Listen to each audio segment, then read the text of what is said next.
ተወዳጁ ድምፃዊ ቴዎድሮስ ካሳሁን ወይም ደግሞ ቴዲ አፍሮ የረጅም ጊዜ ወዳጅና ቃል አቀባይ መሐሌት ሰለሞን እንዲሁም ሌሎች አብሯቸው ያሉ ሰዎች አርብ ዕለት ፍርድ ቤት ቀርበው ተጨማሪ የ14 ቀን የምርመራ ጊዜ ተፈቀደባቸው። ይህ እስር በገጽታው ሲታይ ተራ የፖሊስ ምርመራ ሊመስል ይችላል። ነገር ግን ከድርጊቱ ጀርባ ያሉ ሁኔታዎች በጥልቀት ሲመረመሩ የኢትዮጵያን የፍትህ ስርዓት እና የፖለቲካ ትኩሳት ፍንትው አድርጎ የሚያሳዩ በርካታ ጥያቄዎችን እንደሚያስነሱ እየተነገረ ይገኛል።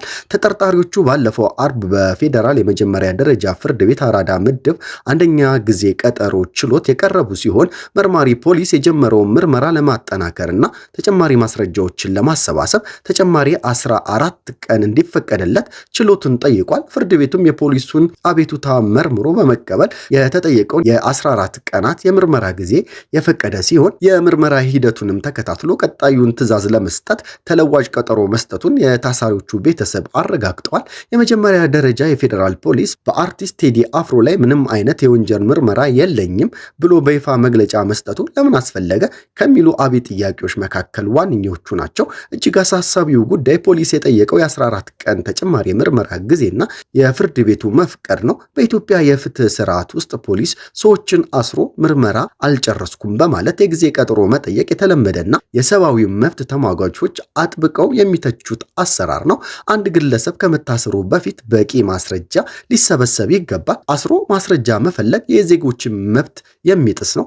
መሐሌት ሰለሞንና አብሯት የታሰሩ ሰዎች የሀገርን ደህንነት የሚፈታተን ምን አይነት ውስብስብ ወንጀል ሰርተው ነው ፖሊስ በእነዚህ ሁሉ ቀናት ማስረጃ ማቅረብ አቅቶት ተጨማሪ 14 ቀን የጠየቀው? ፍርድ ቤቱ የፖሊስን ጥያቄ ያለምንም ተግዳሮት ለምን ተቀበለው? ይህ አካሄድ በኢትዮጵያ ፍርድ ቤቶችና የፖሊስ ጥያቄ ከማጽደቅ ባለፈ ዜጎች የዋስትና መብታቸውን ለማስከበር ያላቸውን ነጻነት ጥያቄ ውስጥ ይከታ። የነ መሐሌት ሰለሞን እስርና የፖሊስ ቴዲ አፍሮን አልነካውም ማስተባበያ የሀገሪቱን የፍትህ ስርዓት ፖለቲካዊ መልክ ያሳያል። እስሩ ግለሰቦችን በሕግ ከመጠየቅ ባለፈ በቴዲ አፍሮና በደጋፊዎቹ ላይ የስነ ልቦና ጫና ለመፍጠር ያለመ መሆኑን ጥርጥር የለውም ሲል ብዙዎች እየተናገሩ ይገኛሉ።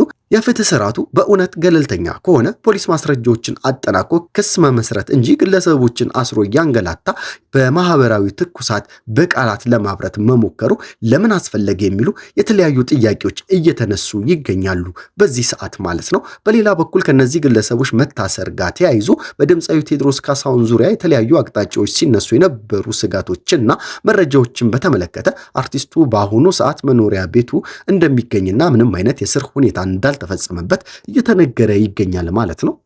ቴዲ አፍሮን ስናስብ መጀመሪያ ወደ አእምሯችን የሚመጣው ድምፁ ሳይሆን የፈጠራት የኢትዮጵያ ድባብ ነው። ቴዲ ማለት በዘመናችን ለታሪክና ለፍቅር የተቆረጠ የኪነ ጥበብ ጠበቃ ነው። እሱ በአውሮፕላን ማረፊያ ላይ ሻንጣውን ይዞ የሚመላለስ ተራ መንገደኛ ሳይሆን ከቀዳማዊ ኃይለ ሥላሴ ግርማ ሞገስ እስከ አፄ ቴዎድሮስ ቁጭት ድረስ ያሉትን ታሪኮች በትዝታና በዜማ ቋጥሮ ወደ ዛሬው ትውልድ የሚያሻግር የሙዚቃ ድልድይ ነው።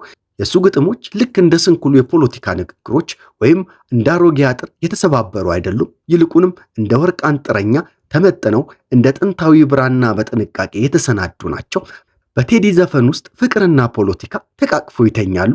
አንዱ ላምባዲና እያለ በናፍቆትና በኩራዙ ሲያነደን፣ በሌላ በኩል ደግሞ ጥቁር ሰው እያለ በታሪክ ካባ ሲያላብሰን እንመለከተዋለን።